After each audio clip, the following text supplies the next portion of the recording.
И наистина, атмосферата во светот се вжештува во секој поглед. Еве, па и самите временски услови. Приметувате сигурно деновиве дека има пеколно лето во Западна Европа, што не е својствено, нели? Но ете, некако полека се доближува и на кај нас, кон Источна Европа и на Балканот.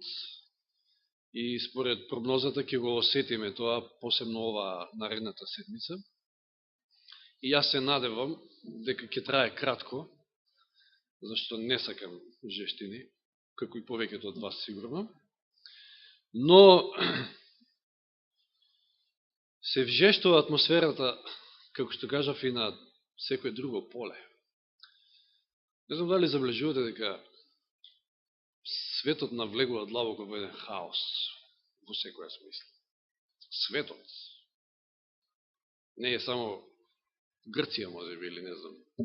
Светот навлегува во хаос.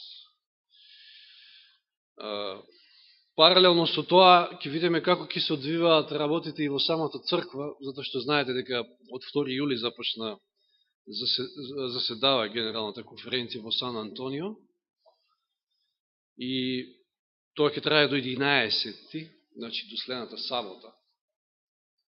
Знаеме дека најзначајно место ќе земе она гласање во врска со ракоположувањето на жени, да или не. Ќе видиме, за тоа ќе бидеме и вие ќе бидете благовремено информирани, меѓутоа, она што досега се случи, вчера беше реизбран Тед Вилсон за председател на Генерална конференција, што дава надежи дека сепак работите одат во позитивен смер, затоа што тој, како секој човек, со своји слабости, нели, меѓутоа сепак е од конзервативниот дел, така да делегатите штом го избрале него, верувам дека нивното расположение повеќе ќе биде во правец на тоа да сепак одат по патот кој што го трасирал Бог, а не да направат расцеп и нови проблеми во самата црква, но читам дека некако тенденцијата оди во тој правец на хаос, не само во светот, туку и во црквата. Но наше е да се молиме да не биде така, односно да сепак, иако Господ дозволи хаос, значи тој го дозволил со некоја одредена цел. Додека заседава Генерална конференција во Сан Антонио, односно пред да почне, оно што мене ми го привлече вниманието, сигурно и на вас, беше наставно што се случи на 26. минатиот петок. Што се случи тој ден? Ден кој што ќе остане запаметен во историјата пред на американскиот народ. Врховниот суд, значи Врховниот суд, највисокиот суд на Соединетите американски држави ги легализира истополовите бракови. Значи на ниво на сите 50 држави. Тоа значи дека оние 3-14 кои што останаа како држави каде што е забранет ваквиот брак, им е наложено да ја подигнат таа забрана и да овозможат да, значи може да се склопуваат легално истополови бракови на целата територија на Соединетите американски држави. Веднаш после таа одлука на Врховниот суд, на Facebook профилот на Обама, значи тој не ми е пријател, да се разбереме, на Facebook, туку тоа го прочитав како информација, и мислам ништо страшно и да ми е пријател. Значи, имам еден куп пријатели на Facebook кои што не ги познавам, но сакам да кажам дека информацијата не ми е директна од Facebook, затоа што тој ми е пријател, туку го прочитав ова како информација и е веродостојна. Значи, веднаш после одлуката на Врховниот суд во петокот на 26-ти да дозволи да ги легализира истополовите бракови, Обама на својот Facebook профил ќе запише: што туку победи љубовта? Ништо чудно, мислам, и за председателот на Соединетите американски држави да меша баби и жаби. Мислам, која прашање има љубовта, затоа што светот воопшто не познава што е љубов веќе. И меша многу поими. покрај љубовта и многу други. Замислите си, што туку победи љубовта? Веднаш после тоа, мислам дека беше истата вечер, Белата куќа во Вашингтон беше осветлена во боите на виножитото. Знаеме и знаете, верувам, сме зборувале боите на виножитото, всушност знамето со боите на виножитото е знаме на таа геј заедница или LGBT заедница, како ја викаат. Во знак на поддршка на веќе усвоениот закон.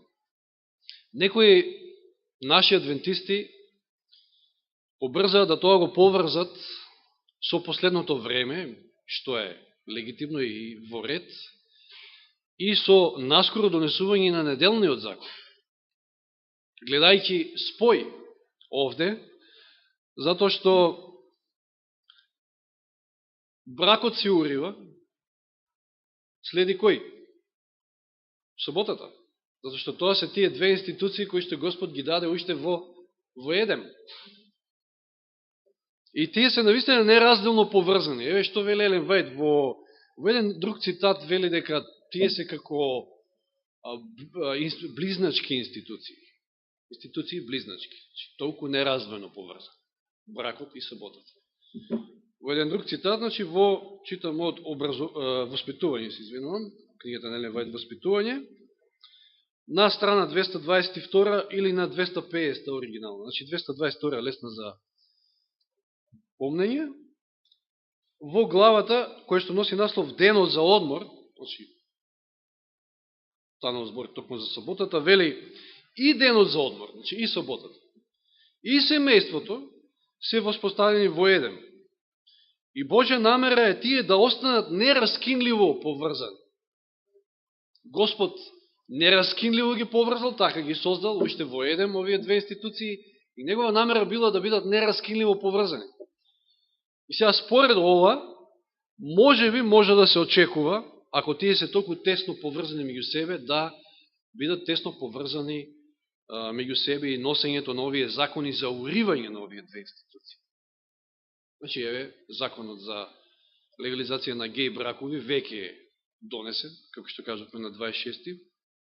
Во петокот тоа се случи. Говориме за во Америка, меѓутоа знаете што ќе се донесе во Америка, после многу лесно го прифаќа и цел свет. Скоро цел свет. Така да, ако овој закон веќе е донесен, може би во догледно време да се донесе и неделен закон. Според мене, тоа би било многу полесно. Затоа што ако се има предвид дека, мислам дека повеќето од судиите во Врховниот суд, во Соединетите американски држави се католици.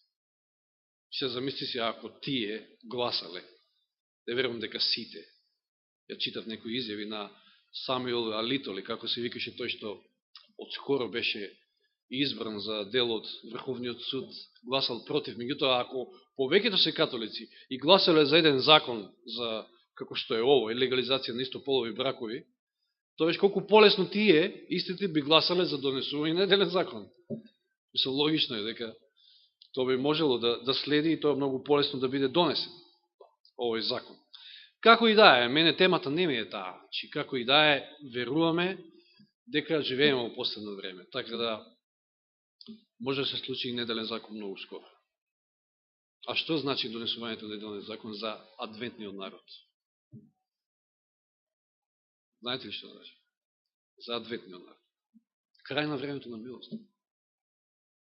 Тука донесуваме конечна одлука. Тука ќе се види кој на чија страна. Оред, овој Врховен суд донел во својата историја повеќе работи кои што допринеле за да еродира моралот во Соединетите американски држави, а последователно на тоа и моралот во светот. И ја ќе спомнам само два други претходни настани. 62 година донесена одлука за укинување на молитвата и Библијата во училиштата, во јавните училишта. дотогаш било дозволено и се практикувало да учениците се молат и да се послужи некојаш и со Библијата, меѓутоа од тогаш не. 73 година е легализиран абортусот. И сега доаѓаме до 2015 година во овој модерен 21 век, кога се легализирани и геј бракови. Сето тоа кажува каде оди моралот на светот. Че овој свет станува наистина грозно место за живење веќе. Неподносливо. Но нас не треба тоа многу да не секира, односно да не растревожува и да не депримира, затоа што овој свет, ваков како што е, не е нашиот дом. Нашиот дом Господ нашите домови Господ ги подготвува таму горе.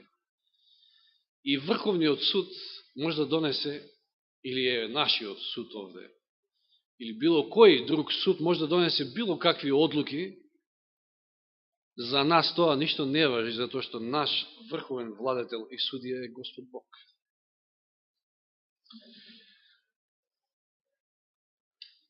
Ова одлука на Врховниот суд на Америка не може да смени неколку работи, нито пак било кој друг суд, ви кажам. Не може да го смени фактот дека Господ и понатаму останува Господ. Господ и понатаму е Господ. Еве да читаме стих во Исаија. Исаија 46 глава. 9 и 10 стих. Тамо некаде вториот дел. Јас сум Бог и нема друг Бог. Никој не ми е сличен. Оној сум кој од почетокот го открива свршетокот и јавува однапред за она што уште не се збиднало. Јас велам, мојата одлука ќе се исполни. Ќе извршам ше што ми е по волја, а не одлуката на било кој суд. Господ е врховен владетел на целата вселена. Неговата одлука ќе се исполни, неговата волја ќе се исполни. Значи, покрај тоа што Врховниот суд донел одлука за легализирање геј бракови, тоа не го менува фактот дека Господ и понатаму останува Господ. Пословици 19.21. Пословици 19.21.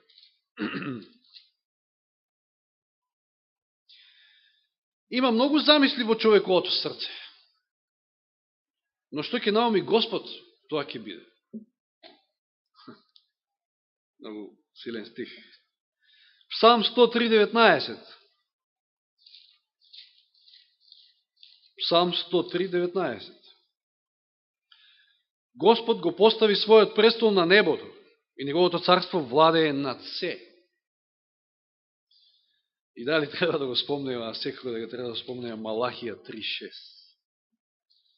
Отворете во Малахија 3.6, значи тоа е последната книга од Стариот Завет, Малахија 3.6.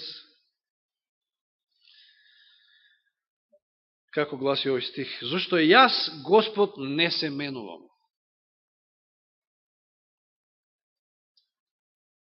Тоа што нешто Врховниот суд сменил и донел како некоја нова одлука, модерна, современа, не знам каква и да е, тоа не го менува фактот дека Господ и понатаму Господ и Господ не се менува.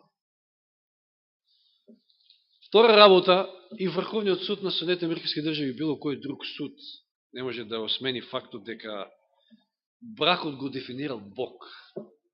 Точно на самиот почеток. И еве имавме еден оддел од пулката денеска.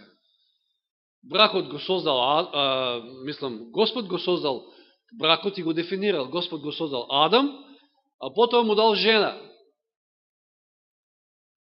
Ева. Чи Господ не му го дал на Адам стево, му е дал Ева. Не му дал животно, туку му дал задача да ги именува сите животни и видел дека сите се во парови, па за да свати дека ете на него му фали нешто. И му дал жена. На мажот тоа му треба. И бракот е меѓу маж и жена. Значи, Господ го дефинира бракот. Не може било кој друг суд или било кој човек на оваа планета Земја грешник, како што и секој од нас е грешник, да го редефинира бракот. Па да сега брак може да биде, знаете, дури беше подсмешливо. Значи, што се случило? Веднаш после донесувањето на оваа одлука, вчера баш прочитав. Му го заборив името на човекот, не е ни битен. Работел во некоја компанија, не е ни битна која компанија е. Се исмевал на оваа одлука и може би на изјавата на Обама што туку победи љубовта и објавил на својот Facebook профил вакво нешто. Се сликал со своето куче на сликата, вика, јас го сакам моето куче и тоа ме сака мене. Така да, нема проблем, значи ние можеме утре да влеземе во брак. Зато што тие така поаѓаат од таа некоја гледна точка. Демеге се сакаат двајцата и сега да овековечат таа љубов, следува брак. И знаете што се случило? Добил отказ од работа. Веднаш добил отказ од работа и пишуват, вели таму, па добро, јас не сакав сега да врегам некого, меѓутоа не бев ни свесен дека некој мене ми го следи Facebook профилот од компанијата или не знам од кој таму. Леле, луѓе во кој свет живееме. Утре ќе ни забранати од говорниците, какви што се овие од црквата, да зборуваме она што е вистина.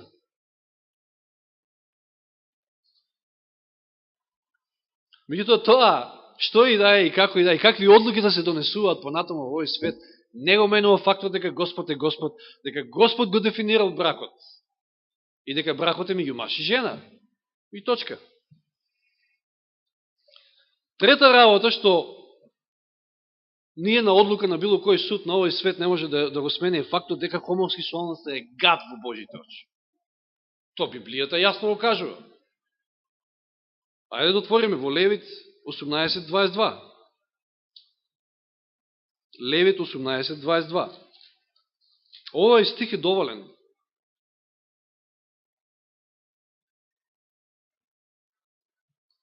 Не легнувај со маж како што се легнува со жена. Тоа е гнасно и одвратно. Што понатаму? Излишен секој коментар. Станува збор за нешто што е гнасно и одвратно. А тоа што туку е легализирано во земјата која што е, ја викаат, колевка на демократијата и така натаму. Меѓутоа нам не тоа не зачудува, нас не зачудува сето тоа, затоа што знаеме што е Америка. И која е Америка? За жал не е тоа она што беше. Протестантската Америка. Видите какви закони носи.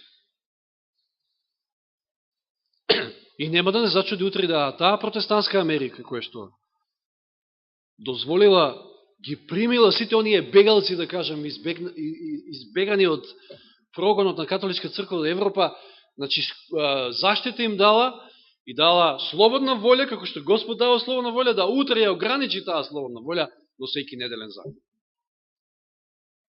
Да, тоа ништо нема да изненади. Во тој правец оди светот.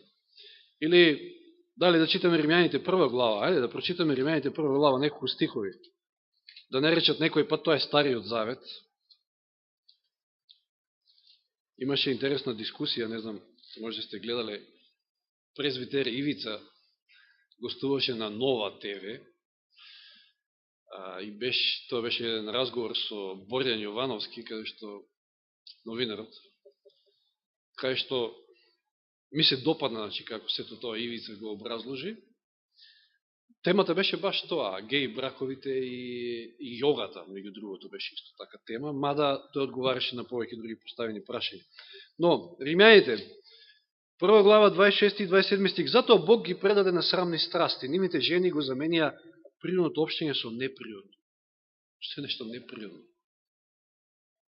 Развратно, одвратно, гадно. Мажите исто така го оставија природното општење со жена и се распалија со сладострастност еден кон друг. И пазите, некој ќе рече ова било болест или не знам што. Дали ги читаме стиховите? Секој обид да хомосексуалноста, како и било што друго, се представи не како греф, туку како нешто, не знам, друго, е оправдување на истото.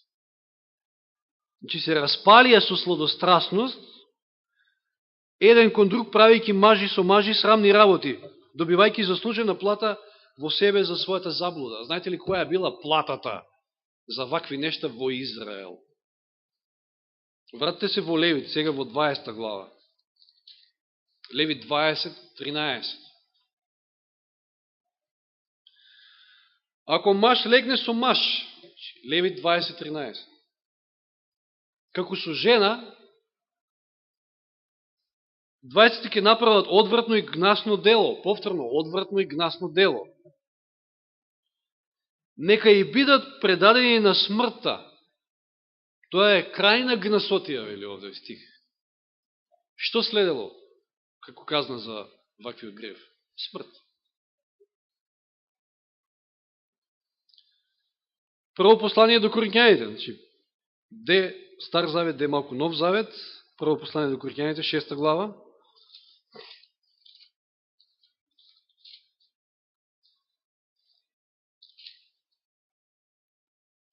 Ова може, значи, додека сега зборувам, ова може некој да рече, па сега ти ги осудуваш хомосексуалците. Секој греф, не само хомосексуалност, е под осуда, Божја осуда, под осуда на законот. А друго е тоа што Господ дошол да го спаси грешникот, како и мене, како и сите нас, така и хомосексуалците, сите оние кои што западнали во таков греф. Но читаме прво Коринќаните 6 глава, 9 и 10 стих. Или не знаете ли дека неправедниците нема да го наследат Божјето царство? Јас се извинувам, ќе го ставиме за подосно малко овој стих. Ќе видите зашто. Четврта работа, било кој суд не може да го промени фактот дека гревот е се уште грев. Она што било вчера грев и денеска е грев. Што е дефиниција за гревот? Беззаконие, кршење на законот. Ако ова било грев во тоа време, денеска, зашто не е грев за некој? Што се сменило? Господ не се менува. Гревот и понатаму е грев. Се менува свеста на луѓето, веројатно. Односно, колку луѓе, толку желби, колку повеќе желби, толку повеќе слобода, да, точно. Бари на така наречена слобода. Значи, ниједен суд не може да го промени фактот дека гревот е грев.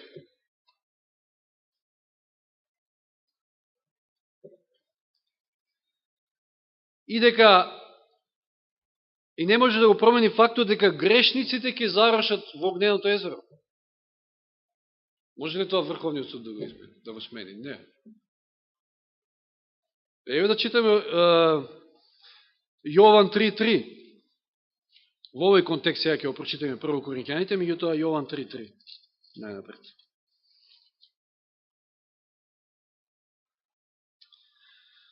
Што му вели Исус на Никодим? Познати стихови, односно познат стих.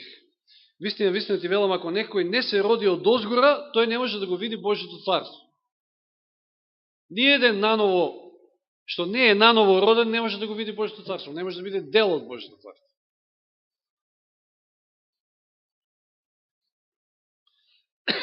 Откровение 20 глава.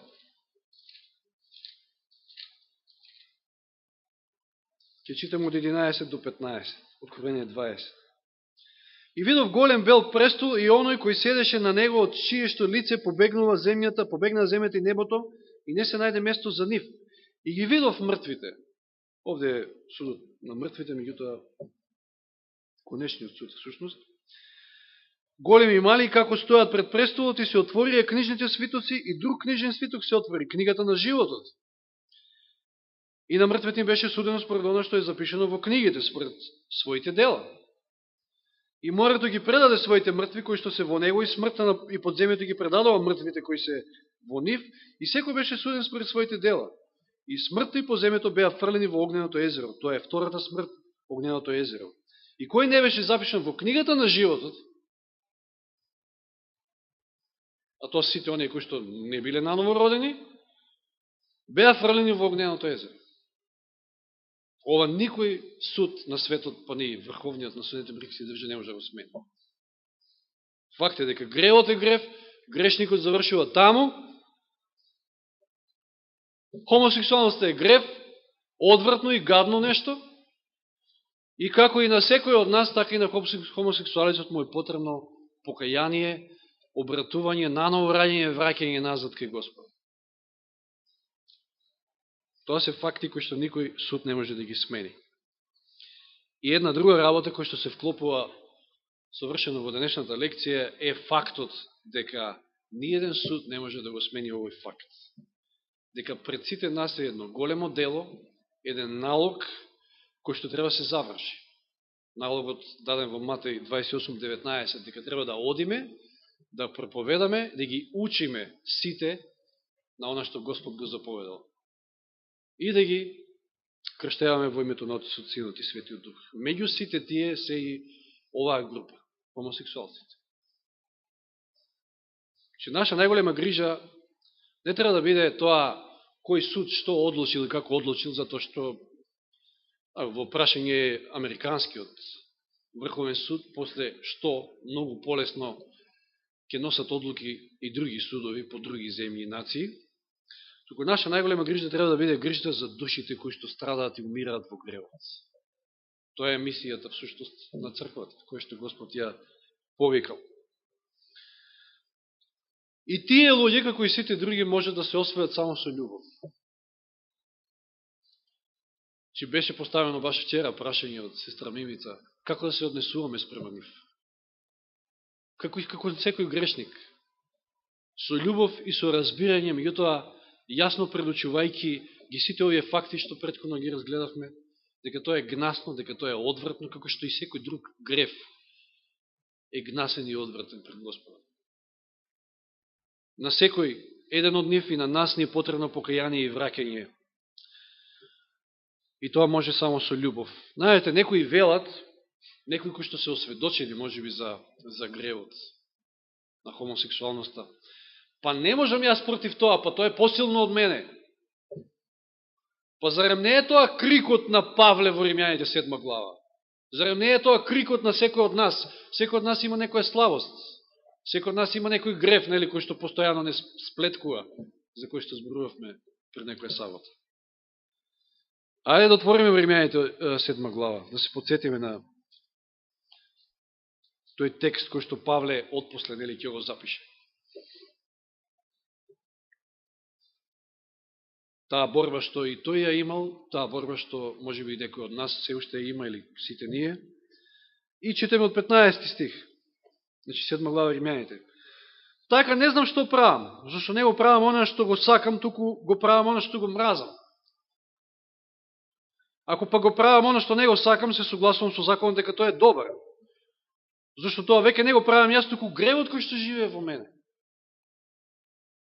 Имено јас знам дека никакво добро не живее во мене, односно во моето тело, зашто желба за добро има во мене, но не и сила за да го правам тоа. Че ова не е наново роден човек, ова е човек само кој што е осведочен за гревот и мака мачи, не знае како да го најде излезот. И тоа не мора да биде хомосексуалност, пак ќе потврдам. Тоа е било кој грев, секој од нас нешто не мачи. Излезот на хомосексуалецот е истиот излез како и за секој од нас. Имено јас знам дека никакво добро не живее во мене, односно во моето тело, зашто желба за добро има во мене, но не и сила за да го правам тоа. Зашто не го правам доброто што го сакам, туку го правам злото што не го сакам. А ако го правам она што не го сакам, не го правам веќе јас, туку гревот кој живее во мене, че два пати повторува овде Павле, се повторува самиот себе. И така го наоѓам овој закон, дека и кога сакам да правам добро, злото е близу. Вистина, со мојот внатрешен човек наоѓам наслада во Божиот закон, но гледам друг закон во моите членови, кој војува против законот на мојот ум и ме заробува под законот на гревот, што е во моите членови. Беден човек сум јас, кој ќе ме спаси од ова смртно тело? И одговорот и за нас, и за секој хомосексуалец е Исус Христос. Решението Исус Христос е спасението. Тоа е она што ние треба да им го однесеме на луѓето во светот, па и на хомосексуалците. Господ има се под контрола, не треба да се плашиме на крајот, чисто да спомнеме. Може би ќе следува набрзо и неделен закон.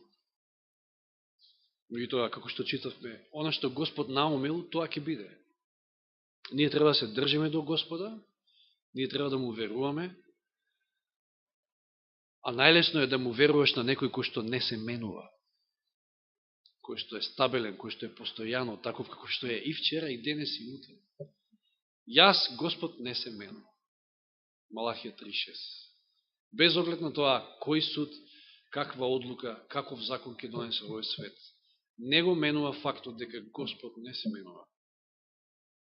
Дека Господ ни помогне, Господ кој што не се менува, да и ние станеме цврсти, силни во верата, да и ние не се менуваме и да ние отидеме и го завршиме делото на оваа земја, налогот што ни е даден.